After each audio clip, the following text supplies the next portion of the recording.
Maravilha, você pode se assentar. Obrigado, Del e amigos. Alegria tê-los aqui, viu? Mais uma vez, Delzão. Irmãos e irmãs, eu gosto sempre de me lembrar que o reino de Deus é um reino de muitos amigos. As estradas do reino são preciosas porque elas nos fazem encontrar pessoas. Já apresentei a vocês, nesse mês eu tive a alegria de apresentar a vocês muitos amigos que Deus me deu nessas estradas do reino. E eu queria apresentar a vocês mais um amigo que eu tive a graça de conhecer há alguns anos e com quem eu tenho caminhado nesses últimos anos de forma mais próxima, Roberto Barbosa. O Roberto é pastor. Se você gostar da mensagem, eu não vou falar onde ele pastoreia, porque está muito perto, é muito arriscado para mim. Se você não gostar, depois... O Roberto é de Niterói. O Roberto está plantando uma igreja aqui no Recreio, ali do outro lado. É bom que o nosso bairro tenha igrejas saudáveis, centradas no Evangelho. Tomei um café com o Roberto quando ele estava começando o projeto de plantação aqui, dizendo: Daniel, estou indo para pertinho de você. Eu disse: graças a Deus, seja bem-vindo. O Recreio cabe muitas igrejas. Quanto mais igrejas saudáveis no nosso bairro, mais a graça de Jesus vai brilhar aqui, amém? Então eu queria chamar o Roberto aqui à frente, está com a Sheila, sua esposa querida, amiga também. Roberto, você está em casa, Deus te abençoe, seja bem-vindo. Isso que eu ia te perguntar. Queridos, boa noite. Obrigado, Dani. Deixa sem falar. Roberto é pastor na Igreja Plena, Rio. Depois você procura nas mídias sociais. Igreja Plena, Rio. Tá bom? Está sendo plantado aqui no Recreio. Queridos, boa noite. Uma alegria enorme, de fato, estar aqui entre vocês, numa data tão especial, num mês tão especial, festivo, em que uma igreja comemora a longevidade dos seus dias na caminhada com Jesus. E uma das razões pelas quais eu tenho certeza de que o florescimento, esse amadurecimento ainda frutificará muito nessa cidade, tem a ver com esse coração anunciado pelo Daniel aqui. Isso de verdade aconteceu. A gente tomou um café porque essa relação para mim é muito importante, né, por um motivo ou uma história que precisa ficar para uma outra ocasião. Deus nos trouxe para essa região do Rio de Janeiro, para plantarmos a igreja. E eu queria muito conversar com pastores da região antes, num movimento de colocar o coração à disposição e dizer: olha, a gente está chegando porque a gente quer cooperar com o trabalho da igreja, na evangelização, no cuidado com pessoas, na proclamação do Evangelho de Jesus. E foi exatamente o que eu ouvi do Daniel. Seja muito bem-vindo, essa região não me pertence, estamos aqui como igreja e há muita demanda do Evangelho aqui, e de fato tem sido uma alegria estar fazendo esse trabalho, plantando essa jovem igreja aqui tão próximo de todos vocês. Conto com as orações de todos vocês. É também, além de um privilégio, uma grande responsabilidade ocupar esse púlpito. Responsabilidade porque eu sei, a respeito do Daniel, o que ele fala e como fala. E o admiro pelos dois motivos. Sempre converso com ele e falo: algo que me chama a atenção é a sua capacidade de falar sem esboço.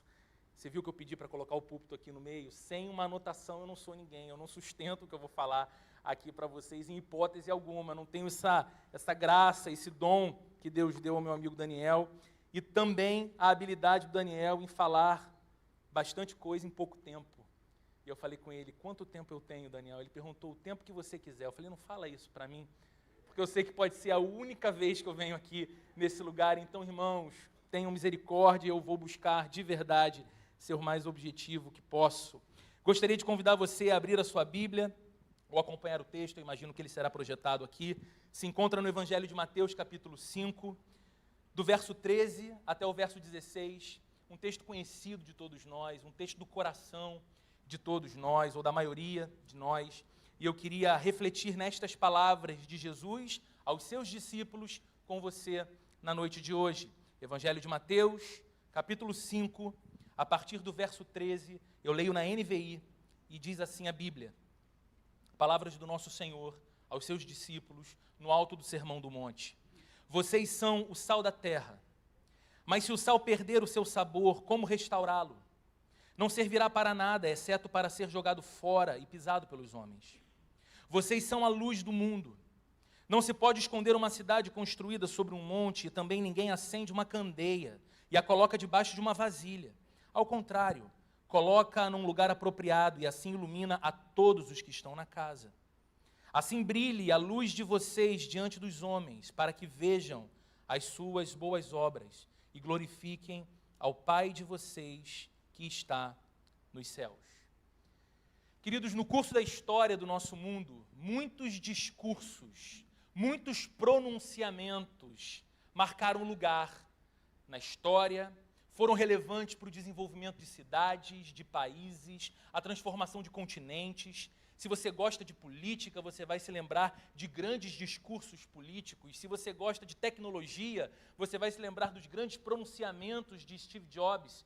Sempre que lançava um novo produto da Apple e a expectativa que ficava ao redor dele, os discursos expansionistas de militares como Alexandre o Grande e tantas outras proclamações, pregações, pronunciamentos feitos que marcaram quanto Jesus Cristo é, ao mesmo tempo, fascinante e desafiador.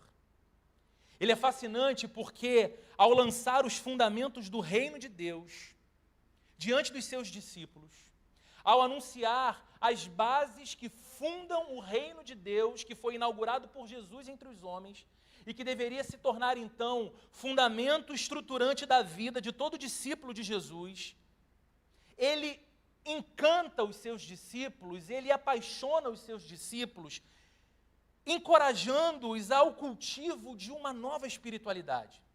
Porque até Jesus apareceu ao mesmo tempo tão simples, de maneira que as pessoas não entendiam mais Deus apenas como essa divindade poderosa, porém distante, mas elas escutavam as palavras de Jesus, a proclamação do reino de Deus chegado entre os homens, e elas sentiam que Deus estava mais perto, que era mais possível, que era mais real.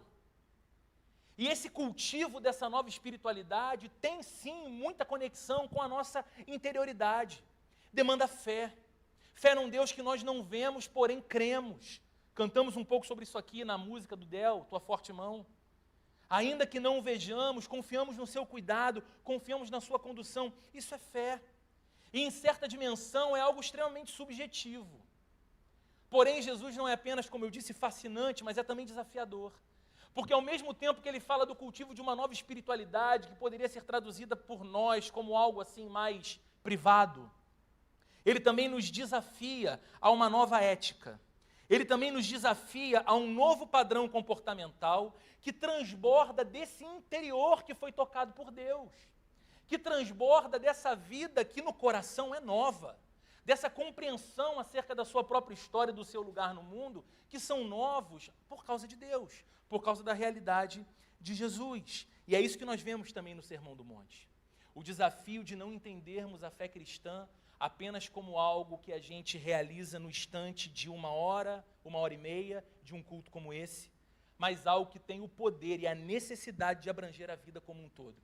Algo que extravasa do interior que foi tocado por Deus e ganha contornos concretos na vida prática de todos nós. Não podemos, então, divorciar fé em Cristo de ética cristã.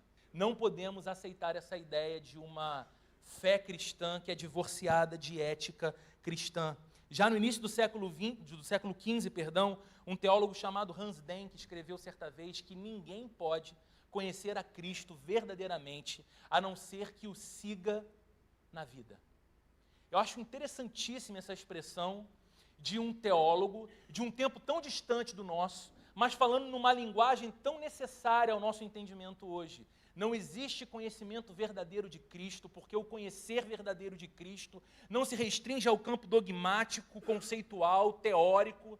Você não conhece verdadeiramente a Cristo apenas através dos compêndios da teologia, e eles sim são importantes, mas você expressa um conhecimento verdadeiro de Cristo quando o segue pela vida, quando caminha ao lado dele. E aqui nesse texto que lemos, estão os discípulos de Jesus, um punhado de camponeses da Palestina do primeiro século, pelo seu Senhor, pelo seu Mestre, de sal da terra e luz do mundo, em virtude da influência que eles exerceriam na sociedade humana. Isso é algo que também nos fascina em Jesus. Como ele fala para a gente que era, em seu próprio contexto, desconsiderado. Gente desconsiderada. Homens que não eram vistos com grande importância. Ouviam agora dos lábios do grande Mestre, do Senhor, do Salvador, que eles seriam para o mundo como todo uma influência tão significativa ao ponto de serem chamados por Jesus de sal da terra e de luz. Aliás, duas metáforas domésticas, extremamente simples de compreensão para cada discípulo que escutava estas palavras do Senhor. Cada discípulo tinha em sua casa sal. E usava o sal não apenas nas suas propriedades condimentares para temperar o alimento, mas usavam o sal especialmente como um conservante do alimento.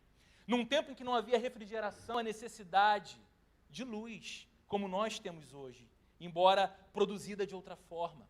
Acendia-se uma candeia, uma vela, uma chama dentro de casa e colocava-se num local de destaque, de modo que, durante a noite, as tarefas domésticas pudessem ser feitas com tranquilidade. E neste texto, nestas palavras, ditas por Jesus há pouco mais de 2000 anos para os seus discípulos, nós extraímos hoje, como comunidade dos discípulos de Jesus que somos, duas importantes lições também para as nossas vidas, e é sobre elas que eu quero compartilhar com você nessa noite. A primeira é que, considerando as palavras de Jesus nesse texto, nós descobrimos que há uma diferença fundamental entre a igreja e o mundo. Existe uma diferença fundamental entre a comunidade dos discípulos de Jesus e a sociedade humana como um todo, entre o cristão e o não cristão. A igreja e o mundo são comunidades distintas, diferentes. É só por isso que Jesus Cristo diz que de um lado está a terra e do outro lado vocês, os discípulos, que são o sal da terra. É por isso que Jesus diz que de um lado está o mundo e do outro lado os discípulos, que são a luz do mundo. As duas comunidades estão relacionadas uma com a outra, mas a sua relação depende de sua diferença. A relação da igreja com o mundo, do cristão com o não cristão, está fundamentada não necessariamente na sua semelhança, mas na sua diferença. O mundo nos parece ser descrito aqui por Jesus como um ambiente que está, de alguma forma, se fragmentando, se decompondo, sendo. Me parece ser essa a razão que, além de bonita, é também verdadeira. Os discípulos são como sal da terra, aqueles que têm a capacidade de emprestar sabor à vida no mundo. Tornar a vida no mundo, a vida em sociedade, menos insossa, mais aprazível. E essa interpretação tem o seu lugar. Mas entendendo o contexto da Palestina do primeiro século, a gente precisa entender que quando Jesus fala sobre o sal, ele está falando também desta propriedade de conservação da carne, e aqui no caso dos discípulos, a conservação do mundo. E eu acho que você não precisa de um esforço muito grande para concordar com o diagnóstico de Jesus. Você não precisa ter uma grande noção do grego do Novo Testamento, estudar um pouco de exegese bíblica para compreender o que Jesus quer dizer com essas palavras, porque você tem critério. Você pode olhar para a vida como ela se encontra hoje, basta erguer os nossos olhos e perceber que nós habitamos num mundo marcado, sim, pelo apodrecimento dos afetos. Um mundo que preza pela efetividade, mas que falha grosseiramente na afetividade. Nós queremos performance, desempenho, valorizamos a ascensão econômica, social, valorizamos o aperfeiçoamento estético, queremos ser efetivos, reconhecidos dessa forma, mas somos cada vez menos dotados de capacidade afetiva. Vivemos num mundo velozmente egoísta, individualista, em que temos a capacidade de viver como ególatras, adoradores do nosso próprio ego. Um mundo assim não floresce ou não cresce no campo dos afetos. Você não precisa de um esforço muito grande para perceber que habitamos num mundo marcado pela fragmentação moral. Uma fragmentação moral que de alguma forma afeta a família da gente, a relação com os nossos filhos, a relação que a gente tem com os nossos negócios, uma fragmentação moral que muda a forma como lidamos com dinheiro, como ganhos. Uma fragmentação moral que faz com que a gente desconsidere alguns princípios essenciais, basilares para o desenvolvimento positivo da sociedade humana, em nome de algo que nos beneficia individualmente. Aliás, você percebe que vive num mundo que tem banalizado coisas que são sagradas e tem sacralizado coisas que são banais. E eu não estou falando aqui dessa rixa que existe entre o discurso da igreja e o discurso da sociedade como um todo. Porque quando eu falo de fragmentação moral aqui, eu nem falo daqueles temas prediletos para algumas igrejas, em alguns lugares, onde parece que deterioração moral, degradação moral tem apenas a ver exclusivamente com sexo ilícito, vícios e compulsões, e a felicidade dos outros que conseguem sorrir a despeito de não estarem na igreja como nós. Nós sabemos que existem problemas morais muito mais graves no nosso mundo, que têm afetado terrivelmente a forma como vivemos. Não precisamos de um esforço muito grande para perceber que habitamos num mundo que experimenta degradação ecológica. Fóruns ao redor do mundo são promovidos para pensar o problema da poluição.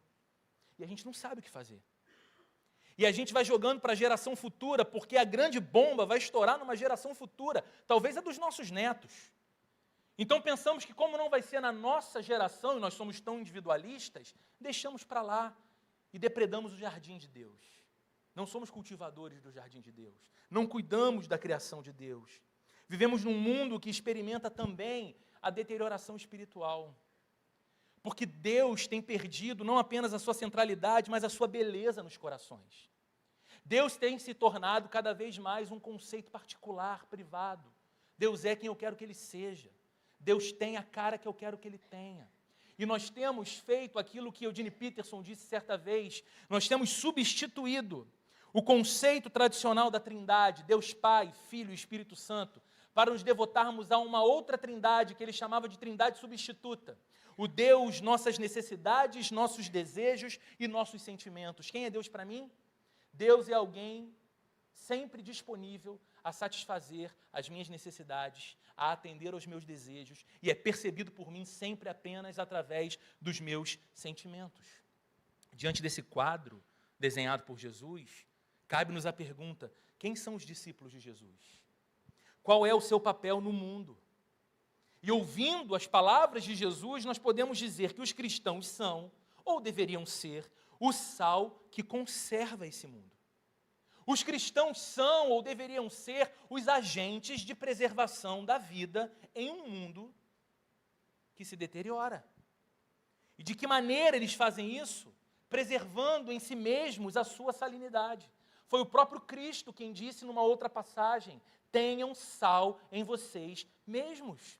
Não desconsiderem a identidade que vocês têm. Não desconsiderem por um instante sequer o fato de que vocês foram introduzidos por mim no reino do meu Pai. Vocês são meus discípulos e há sobre vocês uma propriedade totalmente única e necessária nesse mundo.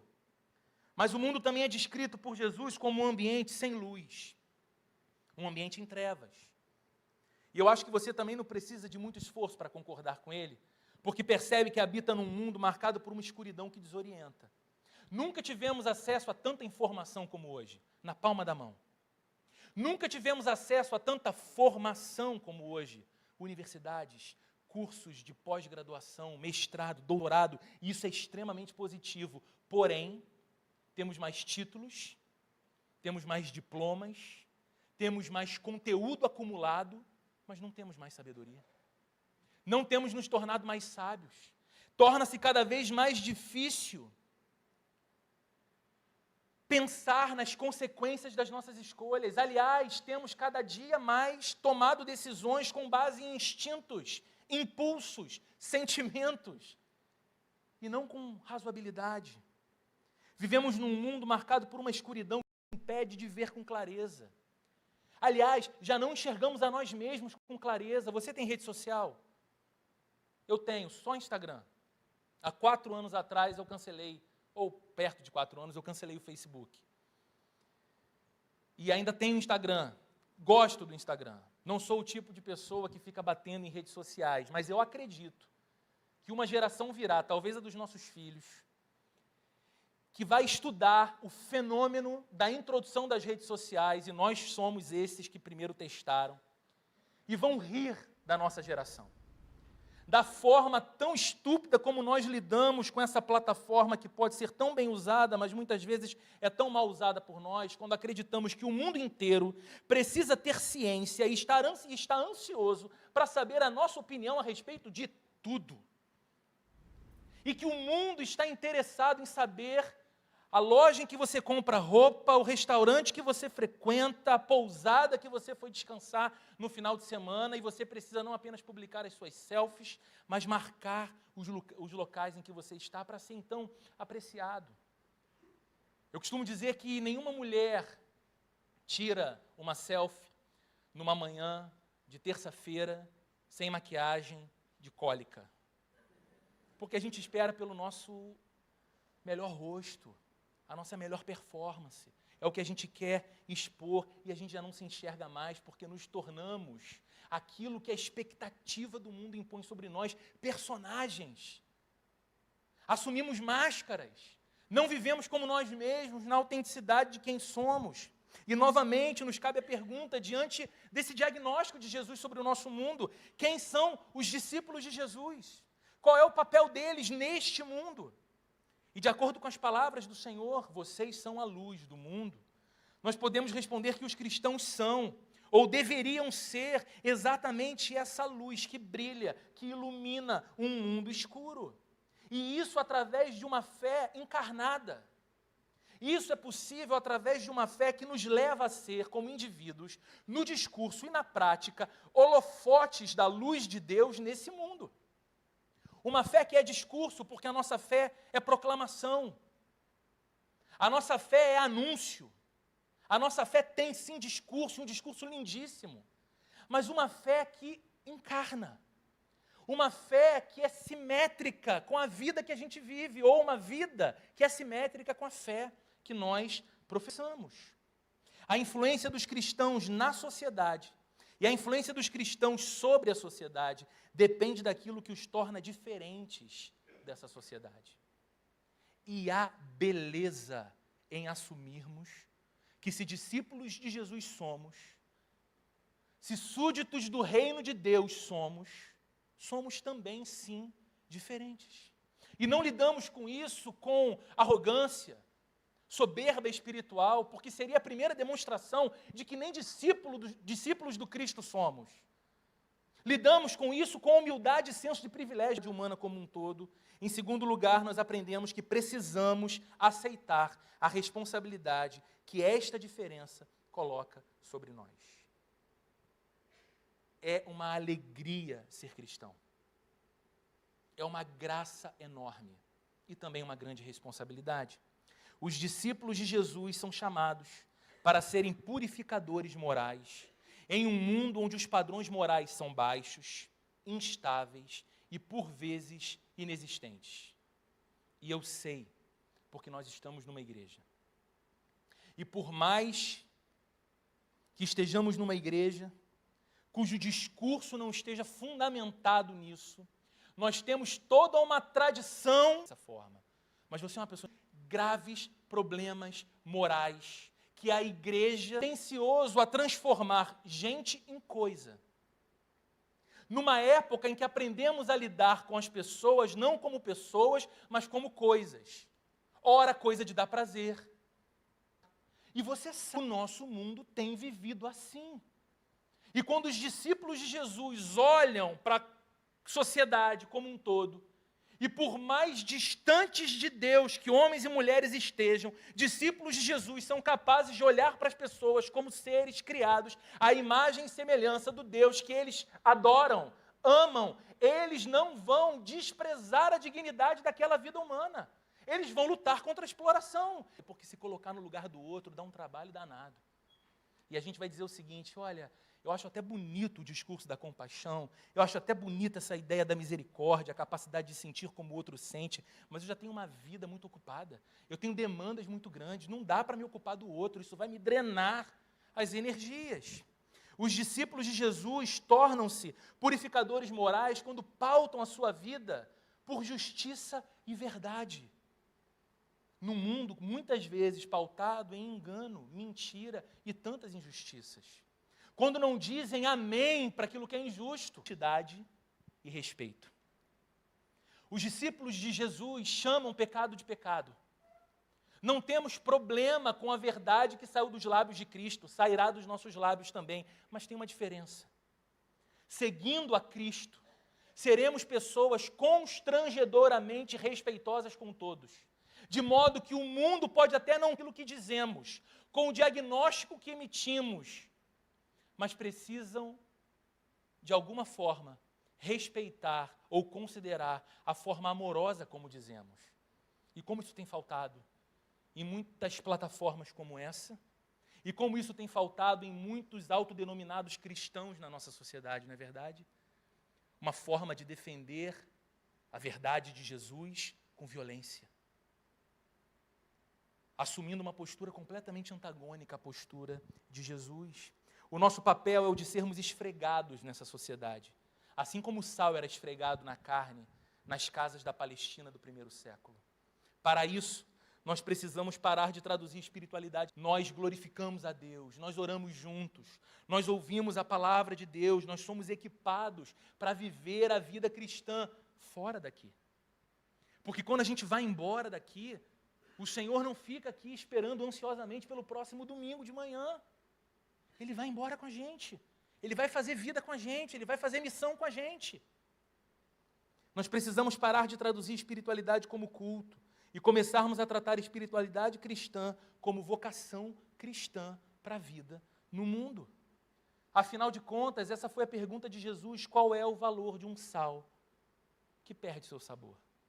Ele disse: não serve para mais nada, a não ser lançado fora e pisado pelos homens.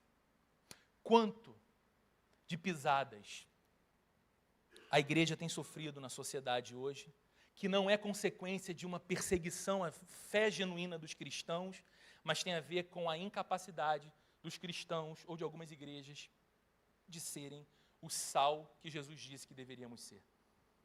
De modo que nós temos, infelizmente, no tecido social, algumas igrejas que mais se assemelham a verrugas. Se você tem uma verruga no corpo, você sabe que ela está ali, faz parte do corpo, mas te incomoda, o teu desejo é tirar de lá. Ela é um acidente estético. Ela é um problema. E algumas igrejas, quando perdem a sua propriedade de salgar, de temperar, de conservar a vida na sociedade, elas tornam-se apenas isso, uma verruga na cidade. Está lá, mas todos queriam que não estivesse. No entanto, uma sociedade de costas para Deus precisa de mais do que barricadas morais que a impeçam de ser ainda pior. Uma sociedade de costas para Deus precisa também de regeneração, de vida nova através do Evangelho. Então os discípulos de Jesus são chamados por Ele de luz para um mundo em trevas. É por isso que eles não podem esconder essa luz. Se você precisa pegar durante a noite o caminho da autoestrada Lagoa Barra, sentido Zona Sul, primeiro você é uma pessoa corajosa, que passa a noite ali tranquilamente. Mas se você já passou por ali, com certeza passou inúmeras vezes, você sabe que é impossível não notar, depois que você passa do Fashion Mall, à sua frente e à sua esquerda, a Rocinha. As luzes indicam que há uma grande comunidade ali. E é isso que Jesus diz: você não esconde uma cidade edificada no alto de um monte.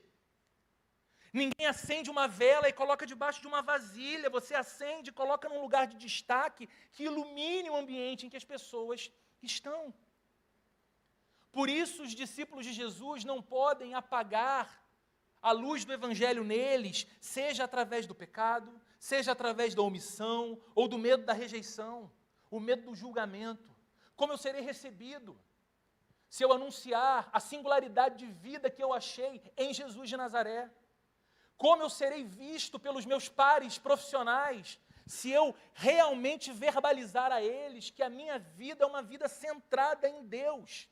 Porque os efeitos de uma vida ao lado de Deus são sentidos na minha casa, são sentidos na minha relação com os meus filhos, são sentidos na minha experiência de sono. Hoje, eu tenho paz, eu tenho alegria, eu tenho esperança, e essas coisas não são mais resultado das circunstâncias à minha volta, mas de um agir de Deus dentro de mim. Mas muitas vezes nós temos medo da rejeição. Você e eu fomos chamados para propagar o Evangelho ao mundo. O Evangelho é proclamação, é anúncio, é boa notícia. E boa notícia a gente gosta de falar. Boa notícia a gente quer contar. Nós fomos chamados para propagar o Evangelho ao mundo, mas também fomos chamados para estruturar o nosso modo de viver de um jeito coerente e digno do Evangelho. Sabe, Deus não está interessado na sua perfeição espiritual. Ele não espera que você seja perfeito. Ele sabe que você não vai ser. Inclusive, o Salvador, Cristo, ofereceu ao Pai a perfeição que você jamais ia conseguir oferecer. Agora, sabe o que eu acredito que o Senhor espera de nós? Sinceridade. Sinceridade. Deus, eu não vou conseguir o tempo todo. Deus, o Senhor sabe que tipo de coração tem aqui. Deus, o Senhor sabe que pensamentos me assaltam, que sentimentos me visitam. Mas, Deus, eu quero, de verdade, com toda a sinceridade do meu ser, me aplicar para uma vida que dê testemunho da beleza do Evangelho. Eu quero me aplicar numa vida em que as pessoas à minha volta, os meus vizinhos do condomínio, os colegas do meu filho na escola, os meus pares do trabalho, percebam a beleza do Cristo que eu proclamo e entendam, na vida dele faz todo sentido os domingos que ele vai para a igreja, os domingos que ele sai de sua casa por um período determinado de tempo para estar com outros homens e mulheres num culto a Deus. Jesus Cristo é todo o sal e toda a que esse mundo, nosso mundo, tanto necessita. Mas assim como Paulo escreveu certa vez dizendo que Jesus é a imagem do Deus que não se pode ver, eu acredito do fundo do meu coração que a igreja de Jesus, a comunidade dos discípulos de Jesus, é a imagem do Cristo que hoje também não se pode ver. Ele é visto em nosso rosto, ele é visto em nossas práticas, ele é visto em nosso abraço, nosso olhar, ele é visto em nossas palavras. Por isso nós precisamos ter sal em nós mesmos. Por isso nós precisamos lutar para que a nossa luz não apague, para que o brilho da luz de Jesus não deixe de brilhar, para que se cumpra aquilo que ele disse aos seus discípulos, que os homens vejam as obras de caridade, de assistência humanitária, e eu acho que passa por aí também, que você deve fazer. Jesus está falando que estas boas obras vistas pelos homens é a consequência de uma vida que se torna evidência sociológica de uma nova existência possível. A igreja torna-se essa evidência sociológica de uma comunidade distinta de homens e mulheres que vivem hoje, aqui e agora, a antecipação da realidade da eternidade por vir. Eles encarnam isso como uma verdade. Então eles pautam as suas vidas em paz, esperança, amor, equidade, justiça, respeito, valorização da vida. Então Jesus disse: brilhe a luz de vocês diante dos homens, e eles verão as boas obras de vocês e glorificarão ao Pai que está nos céus. Esse Deus que é conceito, esse Deus que é discurso, esse Deus que é divindade distante, este Deus que muitas vezes se apresenta aos outros como uma divindade neurótica, disposto a castrar o pecador, a punir o pecador, é apresentado pelos discípulos de Jesus como um Pai amoroso, desejável de ser conhecido. Esse é o tom desafiador de Jesus nesse sermão. Os cristãos são pessoas diferentes. Eles são diferentes porque esse é o resultado da obra de Deus em suas vidas. E em virtude disso, eles receberam o chamado para serem diferentes na prática. Na prática. O nosso maior desafio, a nossa grande luta, é não permitir que nos amoldemos à cultura prevalecente e assim deixemos de cultivar ou de desenvolver uma contracultura cristã.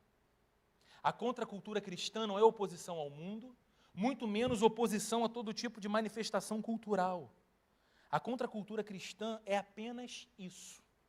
A igreja, como comunidade dos discípulos de Jesus, assumem a identidade de que precisam viver uma vida distinta, celestial, desejável, e tornam-se então, diante do mundo, a evidência de que essa nova vida proclamada por Jesus é possível, alcançável, já iniciou em nós, já iniciou em nossas casas e está à disposição de todos e todas.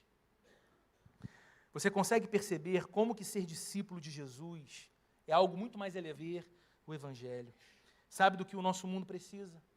Sabe do que sua família mais necessita? Sabe o que os seus filhos mais anseiam, ainda que não saibam? Sabe o que a sua esposa, o seu marido mais deseja, ainda que não conheça? Que você e que eu sejamos cristãos. Esse termo tão desgastado, mas tão lindo em seu conceito original. A primeira vez que este nome foi proclamado se deu em Antioquia, quando cidadãos de uma cidade distinta dos demais por conta de sua consciência de fé, e eram chamados de modo debochado pelos seus vizinhos de os pequenos cristos, os cristãos. Que beleza seria para a nossa cidade se nós, apenas nós, não é aquele que não veio, mas nós que chegamos aqui nessa noite, Deus, eu quero viver como um pequeno Cristo. Eu quero viver como um cristão nas ruas dessa cidade.